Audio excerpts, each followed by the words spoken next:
ketika seseorang dalam tahap aduh kayaknya berat nih dalam pekerjaan.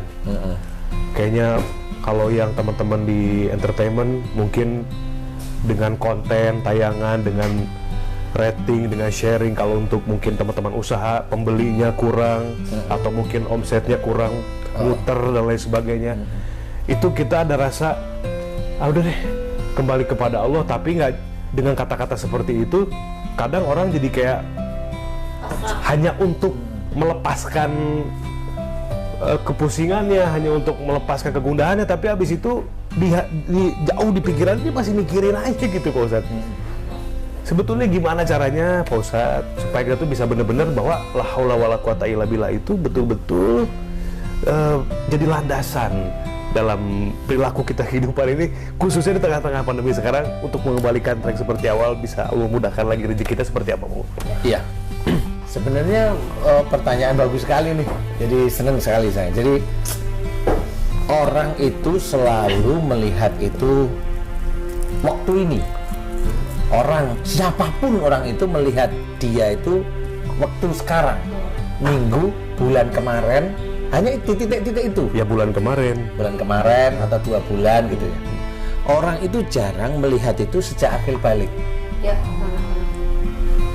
Padahal yang namanya kehidupan itu tidak ada yang namanya happy ending. Itu harus diingat bagi kita seorang muslim itu, kehidupan kita itu tidak ada namanya happy ending. Nggak ada happy ending. Kehidupan kita itu semuanya isinya ujian.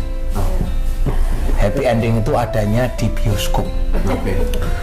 Ya. Happy endingnya sedih. Betul. Nah itu harus diketahui dulu nih. Jadi kehidupan kita itu selalu bertautan. Mamanya kita ingat, wa ma sabakum min musibatin fa bima kasabat saydikum. Apa saja musibah yang kau terima itu disebabkan dari buah tanganmu sendiri. Itu sejak kakek buyut zaman Nabi Muhammad sampai sebelum para nabi. Itu berlaku ayat itu sebenarnya. Nah, itu hati-hati ya bagi orang itu, hati-hati. Itu berlaku. Jadi nggak ada yang namanya orang dilihat itu bulan kemarin, tahun kemarin, itu tidak seperti itu. Maksudnya gini, seseorang yang saat ini dia tidak punya kerjaan kan baru ngomong, wah sepi job nih. Iya. Kan baru sepi job. Berapa? 2 tahun. Karena apa? Pandemi disalahin. Pandemi yang disalahin. Paham? Oke, kita urut pelan-pelan sebagai seorang muslim.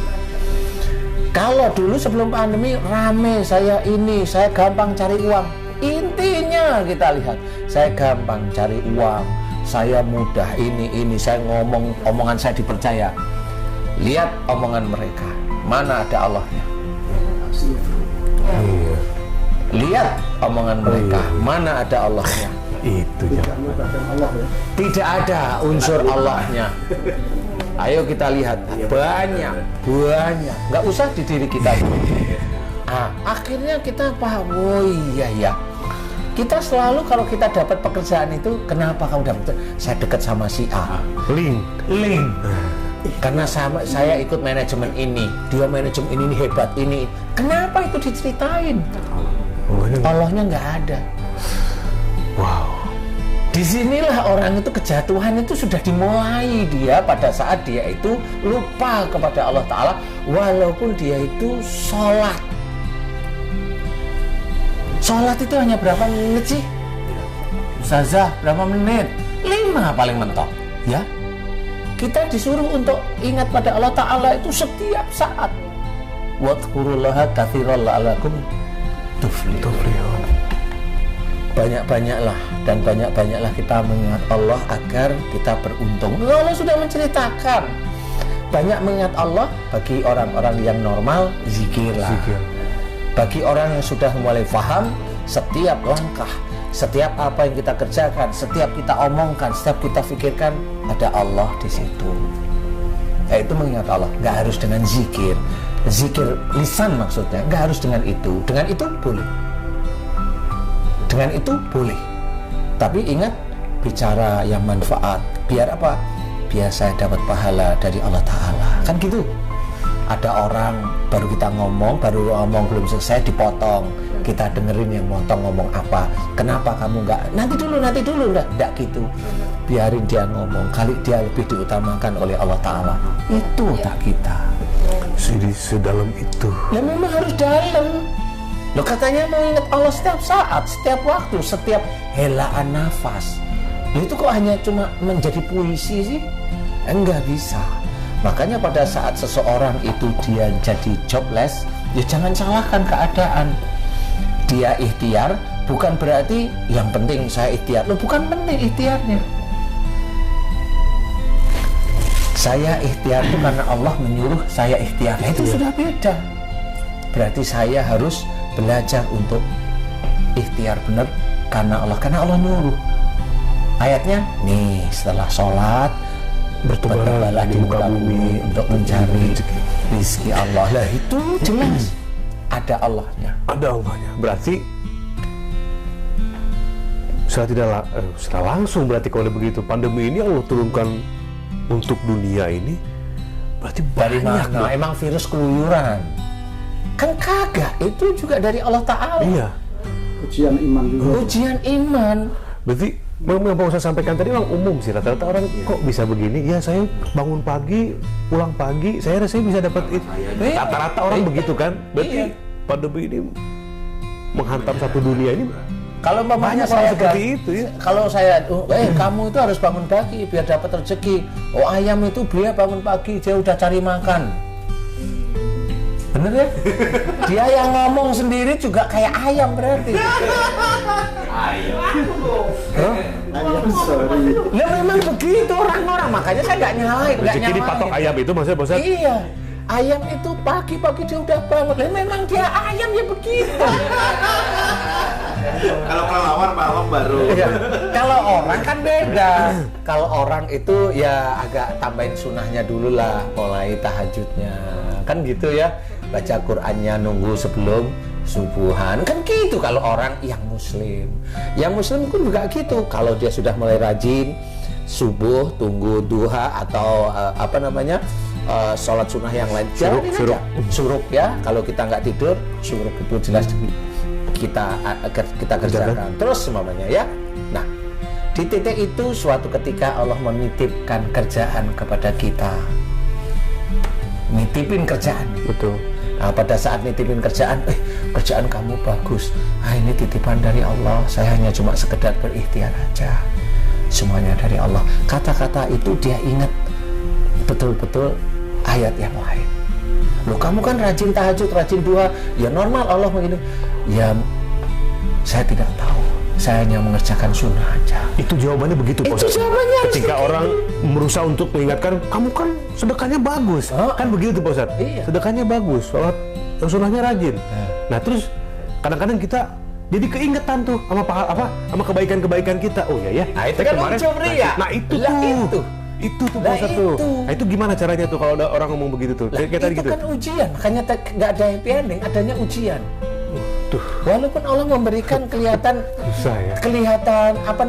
rezeki itu ada, tetap itu ujian. Jangan ngomong rezeki itu dari saya. Jangan, itu berarti kalau rezeki itu karena rajinnya saya, karena saya kenal ini loh. Itu orang yang ngomong begitu, dia bermain dianya Tuhan loh. Nah itu Pak Ustaz. Ya kok itu? Ya kita itu ya begitu. Iya kan gini nih. Alhamdulillah masjid 2 lantai ini dengan marmer gitu kan, dengan jam yang nggak pakai baterai yang saya taruh ini, dengan genteng betul gitu ya. Pokoknya semua spesifikasi itu. Akhirnya Allah memberikan saya pekerjaan, saya bisa bangun. Nah kadang-kadang itu sebetulnya jadi motivasi. Bagusnya gimana Pak Ustadz kalau ngomong begitu tuh? Nah itulah ya ada ujub ria itu ya begitu itu. Walaupun bahasa dia memotivasi untuk orang banyak, tapi ada itu ujubnya. Lah ngapain dia sendiri yang ngomong untuk dirinya sendiri? Orang udah lihat fisiknya ya. Lah kan udah dilihat. Siapa ya yang bangun ini mudah-mudahan dia dapat rezeki dari Allah Ta'ala. Nggak perlu ngomong. Dengar itu, itu saya kok. Lah ngapain ngomong? Ya kan nggak perlu ngomong. Iya. Gitu. Lah itu kan di sini langsung kecamuk. Bener. Mau ngomong. Tapi ingat, nggak boleh ujub, nggak boleh lihat. Malah dia ngomong, astagfirullah. dia tenang. Astaga. Dia menenangkan di dalam hatinya kesombongan. Coba kita dengerin satu hal. Dengerin ya. Ustazah, setan itu tugasnya apa? Biasa Menggoda manusia. Menggoda manusia. Habis itu kan setan nggak ngelakuin ya, betul ya? Iya. Karena dalam Quran begitu, hadisnya begitu ya. Setan hanya menggoda. Yang jalanin siapa? Orang. Iya ya beda. Ini yang orang yang tadi ya. Yang ikhlas kan beda ini. Ini orang yang umumnya. Setan menggoda. Yang ngerjain orang manusia. Oke.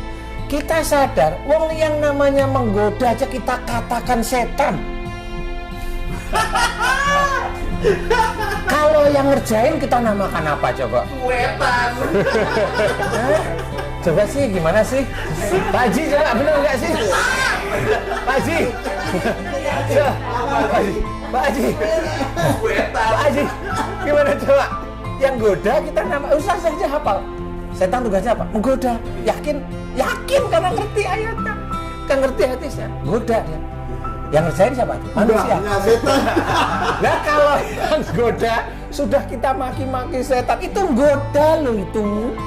Nah kalau ngerjain coba Oke. Itu ada, nggak usah orang-orang biasa, bukan orang-orang yang non muslim atau kafir.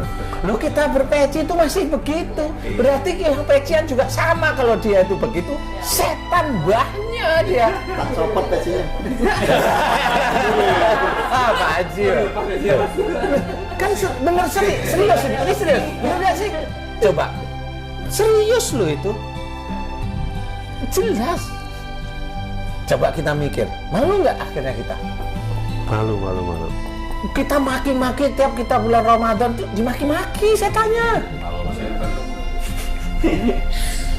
Ya, setan tuh menggoda mau ujub, itu kan setan. Sudah mau ujub ditinggal. Yang ujub siapa? Manusianya. Lah kalau dia udah ujub, dia setan apa bukan? Lebih. Buahnya setan ngerjain. Setan mah nggak ngerjain. Cuma goda doang.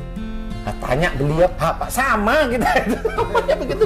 Iya. Makanya kalau kita itu jangan cuma tergoda. Makanya orang itu sudah benar, jangan tergoda dengan rayuan setan. Kerjain aja kalau gitu. Nah inilah susahnya. Maksud saya sebenarnya begini. Kita itu udah tahu tugasnya setan apa. Ya kita jangan ngerjain. Ya yang jangan ngerjain itu apa?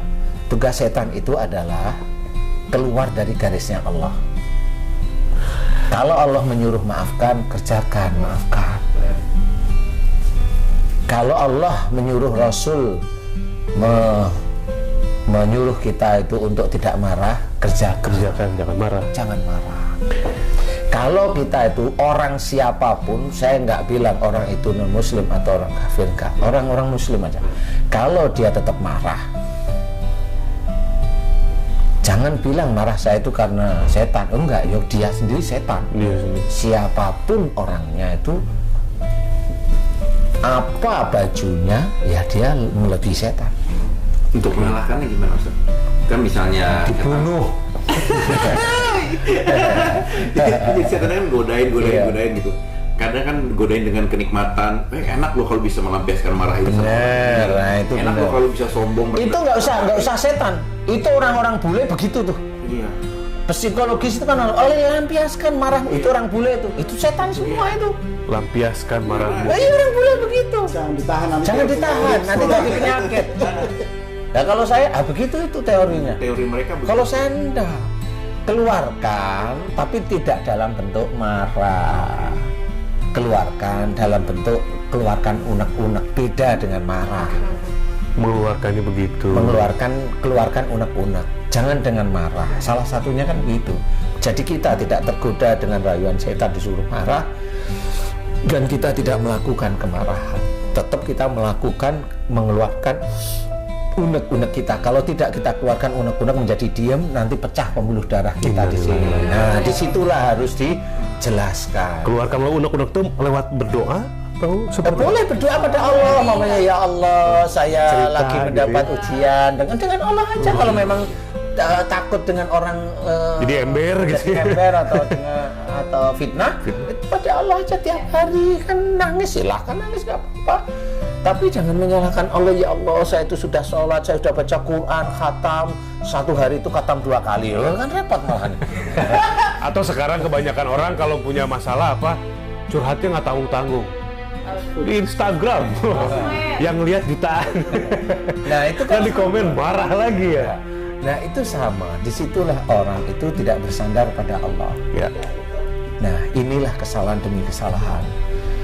Orang tidak paham bahwa apa yang dia dapatkan saat ini, entah itu tidak nyaman, entah itu tidak mendapatkan pekerjaan, atau bagaimana, itu sebenarnya awalnya dari dulunya dia. Dia pada waktu mendapatkan pekerjaan awal itu dia tidak bersyukur. Padahal semua itu harus disyukuri. Dia dapat pekerjaan, gajinya dia dimakan 1 bulan selesai lah, atau lebih lah. Padahal dia bersyukur hanya dapat pada saat dia dapat gajinya, paling hanya 3 detik. Alhamdulillah. Selesai. Happy, seneng. Kalau bisa dipergunakan 1 bulan selesai. Nah di titik 1 bulan itu, mana syukurnya dari uang yang dia dapatkan pada waktu itu? Mana syukurnya? Dia bisa nyenengin anaknya, dia bisa ngajak wisata istrinya, anaknya, orang tuanya. dia bisa ngasih orang tuanya. Itu ngasih orang tuanya disyukuri kalau itu rezeki titipan Allah Ta'ala. Dia enggak, dia ngasih orang tuanya sombong kalau saya sudah ngasih orang tua saya. Lu kan repot. Padahal Allah yang ngasih sebenarnya melalui kita, tapi kita ujub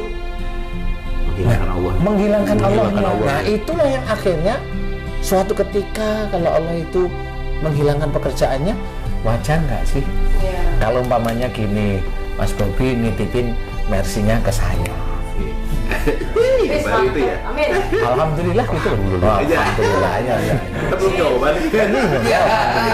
Alhamdulillah, saya dititipin ke saya nih, saya pakai. Ini Ustaz, Mercy-nya kok baru? Ya ini Mercy saya lah ya. Ini padahal ini menyanyi Mas Bobi. Mas Bobi akhirnya denger. Karena udah daripada Ustaz Danu itu banyak fitnah ini, mending Mercy-nya saya ambil. Normal nggak sih? Iya. Karena tipikal Mas Bobi mau menyelamatkan saya juga, jangan fitnah. Saya ambil yang saya nggak ambil, saya ambil yang ini satu lagi. Yang putih. Saya biarin, ambil, Pak Ustadz ambil. Saya mau tanya sama Mas Bobi sekarang. Mas, yang 2 pintu buat saya. Saya mau tanya, wah itu jadi bercanda nih. Itu yang dititipin Iya. Berapaan? Iya. Kok ngambilnya yang berapaan sih? Tuh. Gak apa-apa, ambil aja.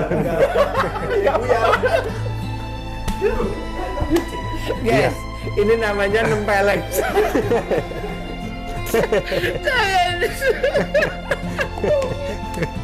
Ini udah namanya bercanda serius, tapi ini tentunya dikit ya malam ini sebenarnya. Maksudnya itu pasti Mas Bobi akan narik mobilnya biar saya tidak banyak fitnah. Logikanya begitu ya Pak Ustadz ya? Logikanya seperti itulah. Sama akhirnya daripada orang ini ngomong gak karu-karuan, ambillah rezeki tersebut. Ya Allah. Itu mirip. Nah pada waktu diambil dia bilang, ya sudah saya serahin sama Allah Ta'ala. Ya. Dia serahin sama Allah itu lupa kalau dulu itu dia itu kufur sebenarnya. Ya. Istighfar aja ya berarti ya. Nah, enggak cuma istighfar, dia harus pahami kehidupan dia. Karena kehidupan di dunia itu penuh dengan ujian. Nah, pada saat kita itu diberi ujian enak, kita lupa Banget. Nah, itulah yang akhirnya diambil oleh Allah Ta'ala. Share lagi bagus, acara lagi jaya-jayanya, merasa ini rating share karena strategi kita. Strategi gitu, Hukum dan tahun-tahun berikutnya. Salah itu. Iya. Salah kalau itu. Makanya kalau saya semuanya karena Allah aja. Semuanya karena Allah. Ya. Iya Pak Ustadz. Kalau kita sendiri, ya Ustazah ya, kita dakwah itu karena Allah, bukan karena pandainya kita. Karena Allah aja mengizinkan kita dakwah. Padahal di seberang sana banyak orang yang lebih pandai daripada kita. Banyak orang yang lebih bijak daripada kita. Banyak orang yang lebih alim daripada kita. Cuma memang Allah belum memberikan kesempatan. Kenapa? Wallahu a'lam, kita nggak tahu. Allah memilih kita dengan ya. Allah menguji kita barangkali. Iya. Seperti itu, saya nggak tahu. Berarti balik lagi ke awal dari pertanyaan Bubi tadi, gimana caranya supaya setiap orang yang mengalami permasalahan di pandemi ini bisa kembali lagi seperti sebelum. Dari sisi ekonomi Pak Ustadz ya, Nah, ya itu. berarti adalah Penting. pertama sadari dulu Salahnya apa? bahwa selama ini Ya, kita merasa apa yang kita lakukan ya, karena kitanya ya, betul. beristighfar, kemudian yang paling penting ya karena kebaikan Allah aja. Iya. Udah itu betul. Itu karena Rahman Rahimnya Allah aja. Jangan merasa hebat ikhtiarnya. Aduh. Nauzubillahi min dzalik. Janganlah. Iya. Ya. Jangan. Karena kita hidup itu sebenarnya nyetir Allah. Kita tahu ya nyetir Allah, kenapa kita ngaku-ngaku itu kita. Bener. Kan gitu. Karena kalaupun kita mau istighfar sekarang, Belum terlambat sih harusnya. belum Iya, terlambat. belum, insya Tapi Allah. kayaknya jomplang banget sama Kecuali kita yang kalau lupa-lupa besok dulu. Mati. Iya. Mas Kiki saya nggak mau. Jangan ya. Insya Allah mudah-mudahan belum terlambat. Kayak gitu ya. Belum terlambat Kita seperti memperbaiki. itu. Memperbaiki harus kesalahan dulu itu. Nah, disinilah pokok persoalan. Kenapa tobat itu dianjurkan oleh Allah Ta'ala? Karena dosa kita yang dulu-dulu boleh kita tobatnya sekarang. Iya. Itu kuncinya. Nah, apa yang kita kerjakan kebaikan dulu boleh kita niatkan sekarang. Paham? Sama seperti kalau kita puasa sunnah. Oh iya ya, iya benar-benar. Puasa sunnah itu niatnya boleh, Boleh menyusul tidak pada saat menyusul. dia ada Iya, sebelum. iya. Nah itu sebenarnya sama. Awali wa akhiri. Kita benar-benar niat. Serius itu. Kalau kita paham mulai itu, kerjakan mulai sekarang. Benar. Karena itulah yang dilihat oleh Allah Ta'ala. Allah Ta'ala itu tidak melihat baju kita, enggak. Tidak melihat baju kita, enggak. Tidak melihat dia bersopan atau tidak, tidak. Yang dilihat oleh Allah Ta'ala itu takwanya. Ketakwaannya itu setiap detiknya dia itu dinilai oleh malaikat yang ada di kanan dan kiri kita. Itulah penilaian yang nanti dinilai Allah akan memberikan ujian nikmat atau tidak nikmat pada orang itu. Kan begitu caranya. Sekolah itu pada saat masuk awal kan nggak mungkin naik kelas, betul nggak? Harus belajar dulu. Belajar kan dulu. sama seperti itu. Benar. Setelah belajar diuji lulus apa enggak, kan gitu. Sama dengan Allah Ta'ala. Sakit, orang sakit ginjal, orang sakit kanker, orang sakit TBC, orang sakit gatal-gatal. Ini kan ujian dari Allah Ta'ala. Masih ada perilaku-perilaku orang tersebut yang belum lulus, sehingga penyakitnya akan diulang lagi ujiannya, ya diulang lagi 2 tambah 2, dia selalu ngisi 3, ya selalu dikasih lagi 2 tambah 2. Kalau dia isi 3, besok diulang lagi, sakit lagi. Kalau dia nggak mau tobat, lagi sakit lagi. Lama-lama, wala tulqu biaidikum ila tahluka. Dan janganlah kamu menjerumuskan dirimu dengan perbuatanmu ke dalam kebinasaan. Akhirnya perbuatan yang dia lakukan terus-menerus dan dia tidak pernah tobat kepada Allah Ta'ala menjadikan dia binasa, mati di titik sakit tersebut. Orang nggak pernah tahu bahwa ayat ini itu sebenarnya perjalanan hidup seorang manusia. Diceritakan kalau ayat ini hanya untuk orang-orang yang dolim. Enggak. Lah kita dolim nggak? Kita merasa nggak wong kita sholat. Emang tahu kita? Kecuali kita sholat setiap saat, nah itu baru kita nggak dolim. Iya, kalau kita nggak tahu, kita itu punya pikiran jelek dengan orang itu dolim kita. Kita ngomong tidak manfaat nih, tidak manfaat nih, dolim kita. Di medsos nih, nggak manfaat nih, dolim itu. Dolim apa? Iya, kita dolim sendiri dan dolim pada orang lain. Itu dolim, walaupun dia baca Quran, di kali baca Quran, di toko baca Quran. Ya untung aja di WC dia nggak baca Quran. Gitu. Nah kan gitu, masih untung, saya bilang untung ya. Lah kan gitu ya, janganlah kalau memang dia mau baca Quran, pahami dulu isinya, omong ditata. Jangan asal ngomong di situ, jangan bikin sensasi. Nah itu baru hebat. Jadi cerminnya Pak Ustadz ya, kelihatan cermin dari Al-Qurannya, jangan bertolak belakang dari apa yang dibaca. Nah iya. Nah inilah akhirnya, ayo kita belajar bahwa apa yang dulu kita kerjakan itu akan menjadi jawaban Allah untuk menguji. Betul. Dulu kita kerjakan itu jawaban Allah untuk menguji. Ujian kayak apa? Banyak. ujian dapat kerjaan, ujian hilang kerjaan, ujian dapat istri, ujian hilang istri, ujian dapat anak, ujian hilang anak. Banyak ujian. Nah, inilah yang harus kita pahami. Ujian dari suami. Suami di Amerika gitu, lama banget. Jadi banyak banget ya Bang.